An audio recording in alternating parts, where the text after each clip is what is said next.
বন্ধুরা, কাঁচা আম শেষ হয়ে যাওয়ার আগে এইভাবে একবার বার্মিজ আচারটা বানিয়ে দেখুন, সংরক্ষণ থাকবে বহুদিন ধরে। তাই প্রথমেই আমি নিয়েছি 1 কিলো মতো আমগুলোকে আমি ভালোভাবে ছিলে ধুয়ে পরিষ্কার করে নিয়েছি।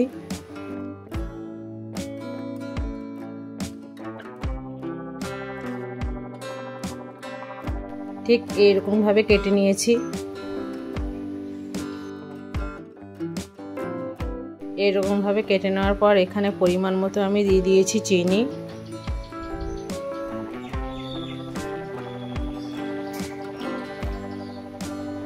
হাতে করে ভালোভাবে একটু মেখে নেব।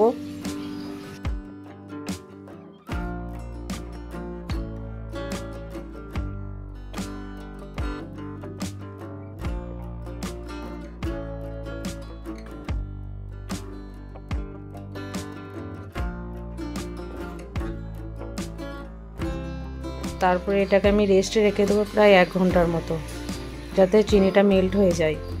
1 ঘন্টা পর দেখাচ্ছি। দেখুন চিনিটা একদম গলে গেছে। এরপর গ্যাস ওভেনের কাছে চলে যাই। গ্যাস ওভেনে চাপিয়ে দিয়েছি একটা কড়াই। এবার কড়াইয়ের মধ্যে আমি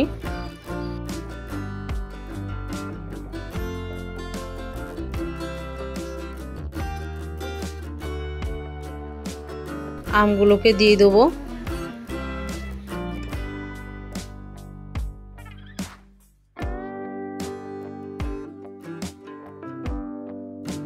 তারপরে আমি চিনিটাকে মেল্ট করে নেবো ভালোভাবে। যে বাকি চিনিগুলো ছিল সেগুলোকে মেল্ট করে নেবো।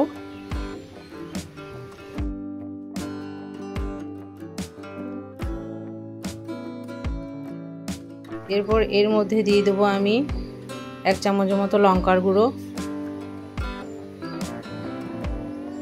1/2 চামচের মতো হলুদ গুঁড়ো।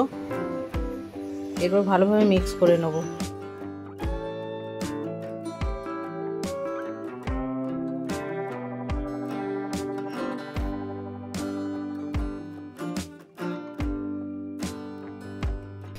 দেখুন কত সুন্দরভাবে এটা ফুটছে। তারপর আমি দিয়ে দেবো এখানে ভাজা মশলা, যেটা স্পেশাল বানানো, যেটা আগে আমার ভিডিওতে দেওয়া আছে মশলাগুলো কী কী দিয়ে তৈরি করেছি। দেখুন অনেকটা আঠালো টাইপের হয়ে গেছে।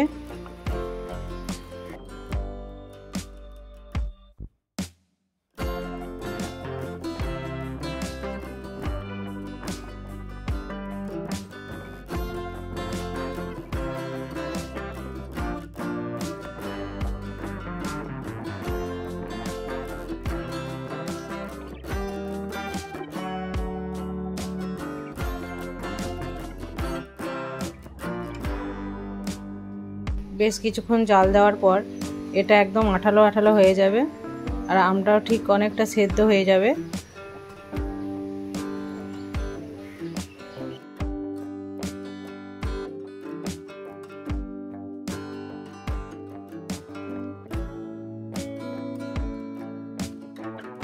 এরপর এটা রেডি হয়ে গেছে, আমি নামিয়ে নেব। তারপর একটা প্লেটের মধ্যে সার্ভ করে নিয়েছি। দেখুন কত সুন্দর লাগছে, দারুণ হয়েছিল আচারটা। কিন্তু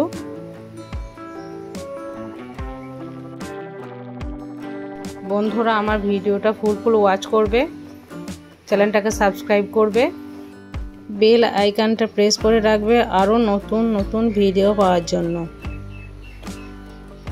তো আজকের মতো এখানেই শেষ করছি।